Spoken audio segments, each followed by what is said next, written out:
Bonjour, je suis Dr Tadaha Achille, PhD en psychologie cognitive et enseignant au département de psychologie à l'Université de Douala. Ce matin, je voudrais vous entretenir sur un domaine un peu plus important dans le cursus d'insertion socio-professionnelle et éducatif de chaque enfant, le conseiller d'orientation.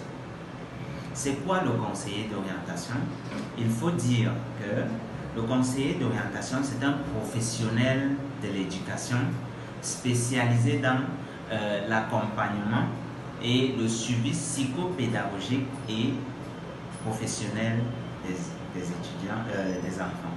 Des enfants tout simplement parce que le métier de conseiller d'orientation concerne tout le système éducatif, de l'école primaire jusqu'à l'enseignement supérieur. Parce qu'en fait, à l'école primaire, le conseiller d'orientation est celui-là qui doit justement amener l'enfant à aimer la chose éducative, à avoir confiance en lui et à établir surtout un projet éducatif. Lorsqu'on arrive au secondaire, le conseiller d'orientation est celui-là qui va accompagner les enfants, celui-là qui va accompagner les élèves dans l'élaboration de leur projet éducatif à travers une orientation dans une spécialité, dans une formation spécifique en lien avec le marché de l'emploi. Alors, le conseiller d'orientation a des obligations, encore des missions spécifiques dans le système éducatif. La première mission, c'est l'appréciation des programmes et des méthodes d'enseignement du système éducatif et en relation justement avec le système économique en place et le niveau de développement de l'apprenant. Quand je parle du niveau de développement, je parle justement, est-ce que l'enfant a un niveau de développement susceptible de l'amener à comprendre ces programmes, à suivre ce programme scolaire. En relation avec l'économie, le système économique ou l'économie générale du pays. Est-ce que le marché du travail actuel a ou encore dispose des éléments qui sont en concurrence avec les formations scolaires et universitaires dans notre système éducatif? C'est donc ça, en fait, la première mission idéale du conseiller d'orientation.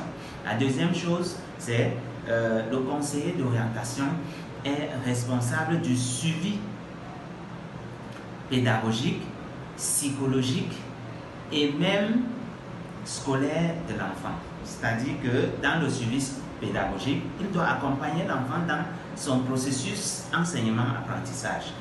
De nos jours, on arrive dans nos différents lycées, les fonctionnaires ou encore les conseillers d'orientation se chargent d'aider les apprenants à construire un emploi de temps adapté à leurs besoins, adapté. Le conseiller d'orientation, entre autres, doit conseiller l'élève, l'étudiant dans ces problèmes scolaires. Quand je parle des problèmes scolaires ici, je parle de la désadaptation scolaire, le décrochage cognitif ou scolaire, la baisse des performances, les problèmes socio-professionnels. Alors, quel type d'études je dois choisir et quelle est l'orientation que je dois emprunter dans mes études pour pouvoir m'insérer facilement dans le marché de l'emploi. Les problèmes personnels de l'étudiant, de l'élève. Nous sommes tous conscients qu'un élève ou un apprenant qui a faim ne peut pas véritablement se concentrer dans les études. Nous sommes tous conscients qu'un élève ou un étudiant qui ne peut pas s'habiller normalement. J'ai un collègue qui a travaillé, Dr Nobi, qui a travaillé sur la gestion émotionnelle.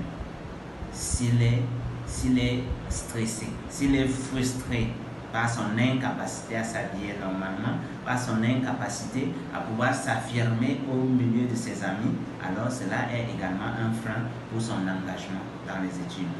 Le conseiller d'orientation est également responsable de l'accompagnement de cet apprenant qui a des problèmes relationnels. Alors, un apprenant qui a des problèmes avec sa petite amie, des problèmes pour ce qui concerne par exemple ceux du supérieur, les étudiants, ou des problèmes relationnels avec les parents, en famille et autres, c'est justement un problème véritable pour le cadre de la poursuite de ces études. Enfin, nous arrivons à la dernière obligation selon le cahier de charge du conseiller d'orientation dans le système éducatif camerounais et qui est la recherche en psychologie appliquée. Ce qui nous permet justement d'apprécier le caractère incontournable du psychologue dans la formation des conseillers d'orientation. En fait, que fait véritablement le psychologue dans le cadre de la formation des conseillers d'orientation? Le psychologue est celui qui est responsable du testing. Et en matière de conseiller d'orientation, l'utilisation des tests est incontournable parce que le conseiller d'orientation a 3 éléments.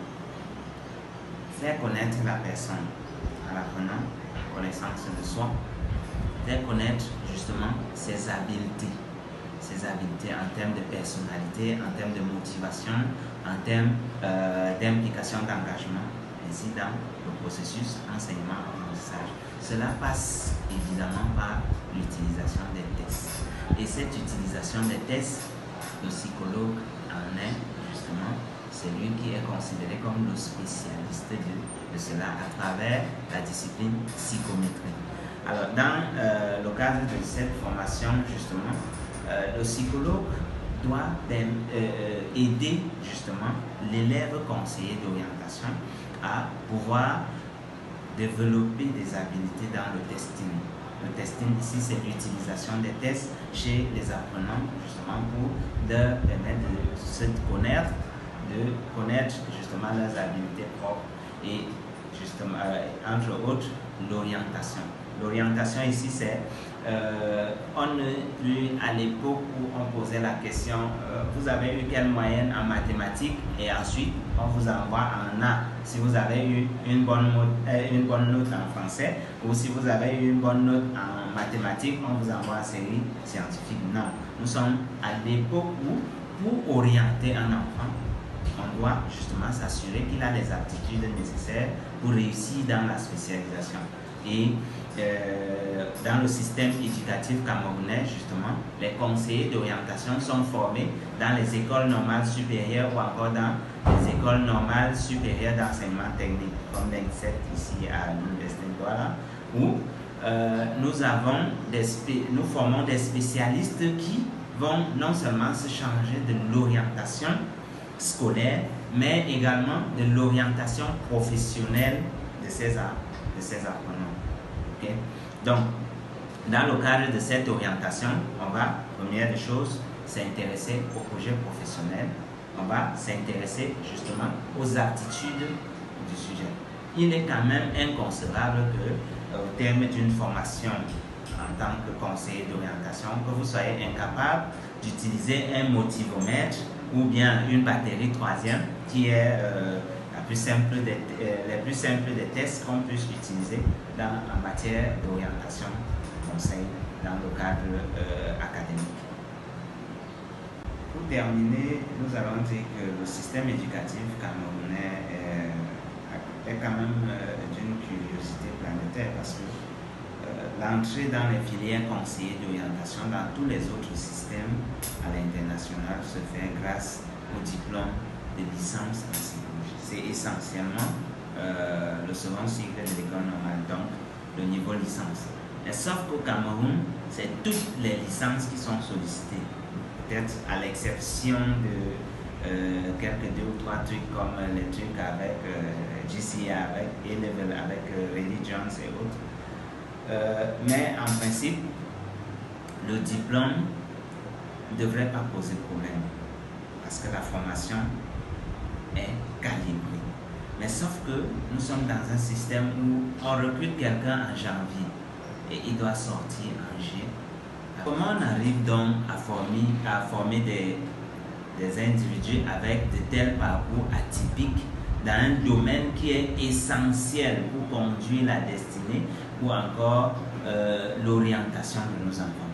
Alors, qu'est-ce qui explique donc l'incapacité du système à pouvoir prendre des mesures nécessaires justement pour décider qui peut faire acte de conseiller d'orientation et en combien de temps est-ce qu'on peut mieux former un conseiller d'orientation? Parce que le tout n'est pas de donner des diplômes. D'ailleurs, ils ont une chanson, même par césarienne, on va sortir.